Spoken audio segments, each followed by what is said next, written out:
तो महेश जी, आपको क्या लगता है कि इस बिल की जरूरत क्यों पड़ी है? देखिए, जब शिकायतें हुई हैं तो उसका समाधान तो सरकार करेगी। सरकार का दायित्व बनता है। अगर कोई उसके पास शिकायत लेके आया है और लगातार आ ही रहा है, मेनली शैक्षिक संस्थानों से आ रही हैं। हाँ, शिकायतें आ रही हैं, बार बार आ रही हैं, तो सरकार को तो निर्णय लेना ही पड़ेगा कुछ ना कुछ रोकने के बल्कि लिए। जो ये काम हमें लग रहा है कि ये जो बिल पास हुआ है, ये शैक्षिक संस्थानों के लिए हुआ है जहाँ पढ़े लिखे लोग हैं। तो जहाँ लोग पढ़े लिखे नहीं होंगे वहाँ पर तो क्या ही उनका हाल होता है इन लोगों का। मैं वही कह रहा हूँ ना भाई, कोई संस्थान है, संस्थान में जो आपसे ऊपर बैठा है, चाहे प्रिंसिपल रैंक का है, हेड ऑफ द डिपार्टमेंट है, या आपका टीचर है, तो वो पीड़ित है ना, वो भी उसी चीज का। और कोई पीड़ित आपको दवा कैसे दे देगा? पीड़ा ही तो देगा ना, जो उसके पास है वही आपको देगा।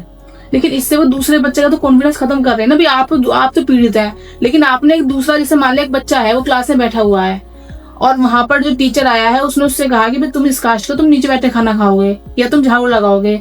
अब वो बच्चा क्या तो पढ़ेगा और क्या तो लाइफ में आगे बढ़ेगा, जब उसको आपने उसका कॉन्फिडेंस ही खत्म कर दिया।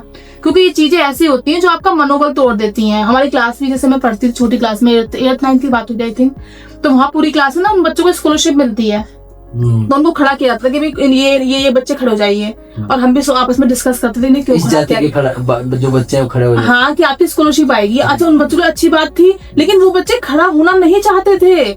मतलब उनको पैसे, उनको लग रहा था कि हमें एक मार मिल रही है, क्योंकि आपने उनको आरक्षण दे दिया, आपने उनको ये यूजीसी बिल पास कर दिया, लेकिन जो उनको हर जगह फेस करनी पड़ रही है, जो उनकी कॉन्फिडेंस लेवल टूट रहा है, जो उनका मनोबल टूट रहा है, वो लाइफ में फिर क्या ही आगे कर पाएंगे, जब आपने किसी इंसान का मनोबल ही तोड़ दिया।